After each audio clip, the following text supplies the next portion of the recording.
Okay, ropers, I'm back with another quick video to show what I'm putting on. What am I working with? A sari strips, sari silk strips.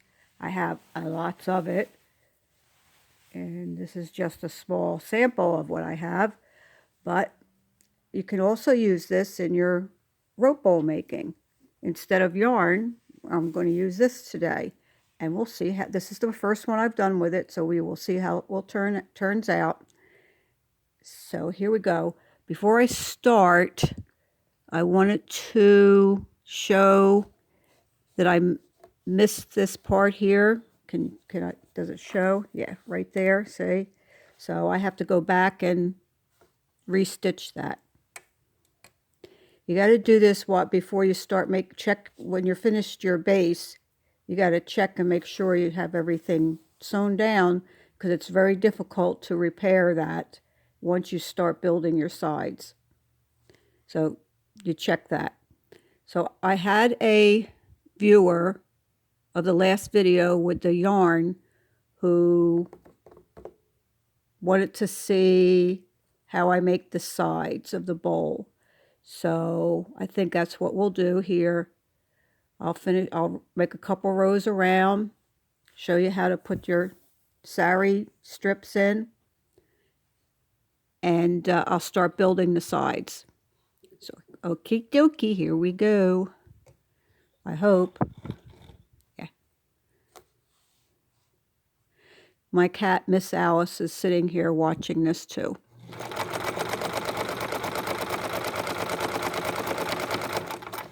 So, I don't know.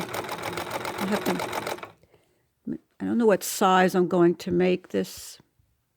Do I have my ruler here? I might have to wing it. Wait a sec. I got the smaller one. So far, this is a little over 5 inches. I like to get at least 6 before I start making the sides. But you see, you just squish your sari, your ribbon right in there. Same kind of deal. You just put it in and zigzag over it.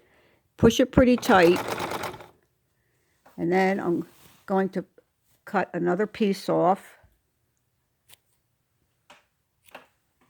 here and stick that right in there and continue to stitch it round and round.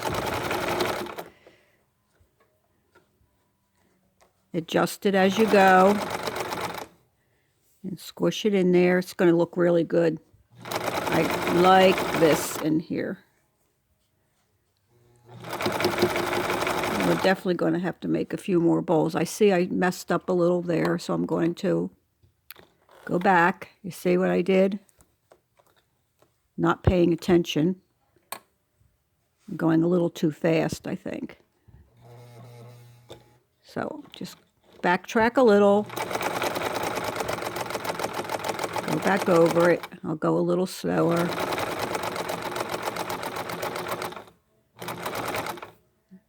I got a little blurby here thing. Happens sometimes. Kind of like when you sew over the jeans. Oh, it wants to be stuck. Okay. Alrighty. Be that way. So I must have the threads caught in here somewhere. There we go. Yeah. Trying to take little shortcuts, not a good idea. I should have taken it out and did this. Okay. All right. Here we go. Needle down.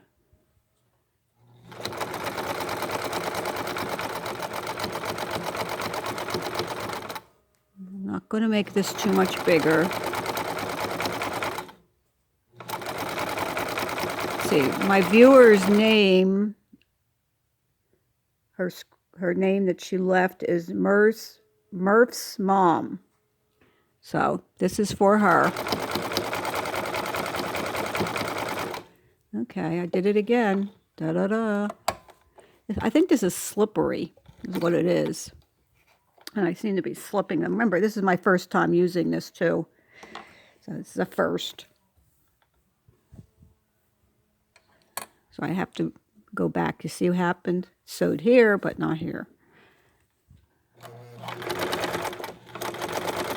Okay. Get that all in there, nice and tight.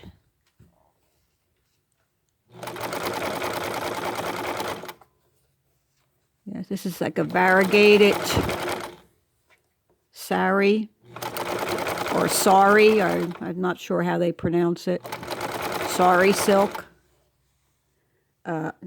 Miss Alice, you can't play with that. And she wants to dump it on the floor. She's jealous that I'm working with the machine and not paying attention to her. So. Okay, let's see. Let's see. So we are at 6 inches. I'm just going to do a couple more rounds because 6 inches to me is a little tight in the bowl. So I'm pulling out this piece. Can you see it? It's got some kind of glittery design on it. So that should look pretty good. Cut a piece off. Okay. Okay, Alice. Okay. And I just stick it in there, push it down, and we're just going to sew it down like so. Random. Random is my middle name.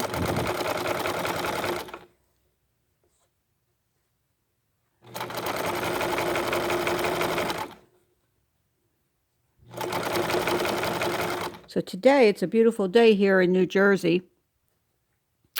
And the leaves have turned. They're probably at their best right now. And I do have a show this weekend. And the weather is supposed to be really, really nice. So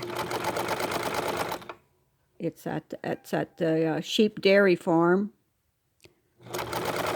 And they're going to have sheep shearing and hay rides and lots of food, entertainment, live entertainment, and all sorts of things at this little festival. And I'm going to be in the events barn. So I won't be outside. I'll be inside.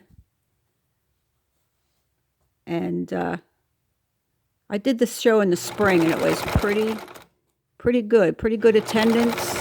Nice folks came out. So the farm is just beautiful.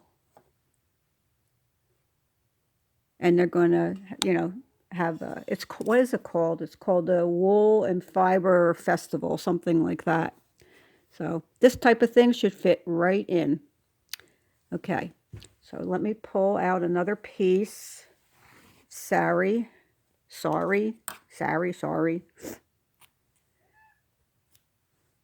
Ribbon. And I'm going to start going up the sides now. I don't want to make this video too long because long videos are hard to watch and they take forever to upload to YouTube. So I just like to do a series of short videos for you guys. And again, well, I have to go back. This is like slippery, I say, and it slips from under the needle area. So I think that's something you have to pay attention to with this slippery stuff. No big deal. No big deal. And here we go. And up we go. I go up, I don't know, a little bit. Not all the way to the nose of the machine yet.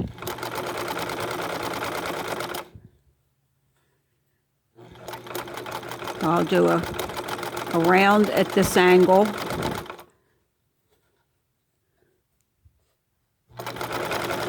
This does take a little practice because you're using both your hands. You got to make sure your ribbon is in there. You got to make sure your needle is getting where it's supposed to be between catching both rope. What you see? Yeah.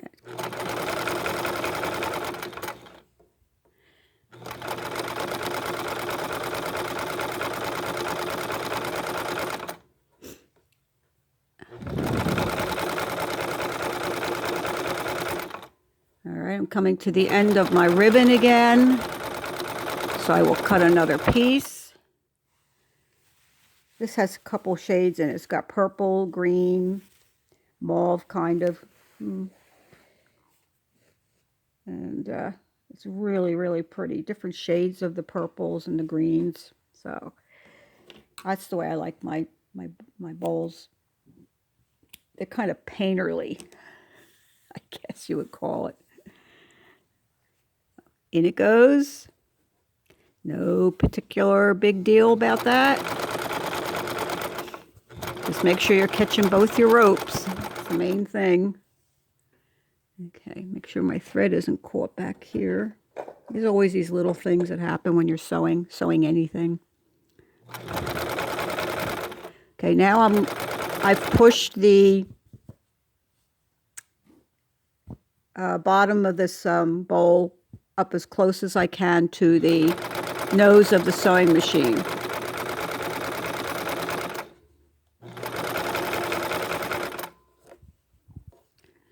And you just continue around and just keep doing this. And that's how you get your sides of your bowl.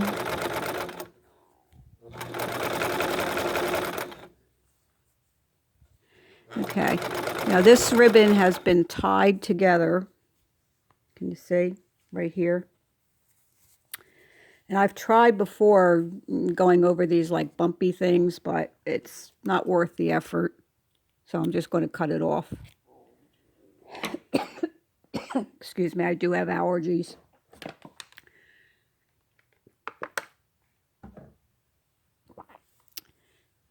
Okay. There we go. Whoops. Whoopsie doodles. Whoops, whoops. Get in there. Okay. All right. Okay. Behave yourself. We're on camera. And I'm at a strange angle because I have to look over this camera.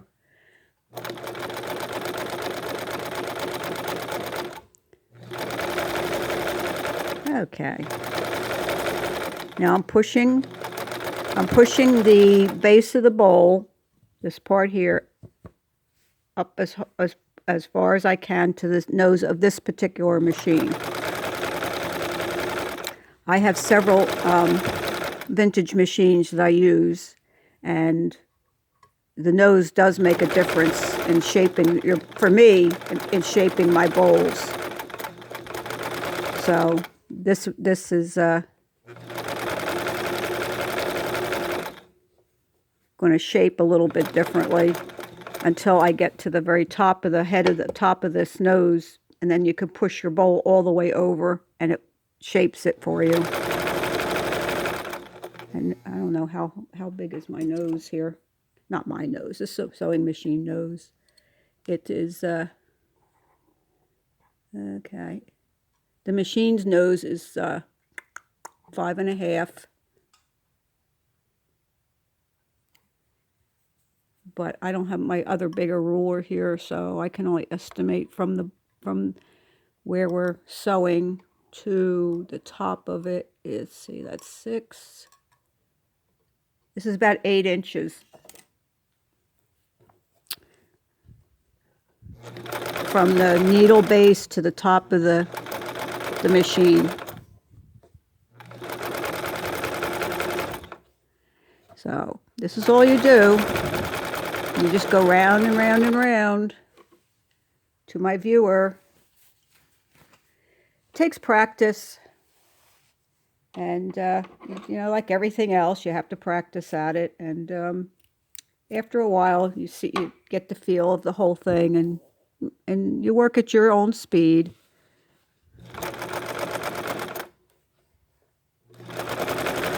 Yeah, see, I'm stuck there. There we go. I push it if I get stuck. Sometimes it works, sometimes it doesn't.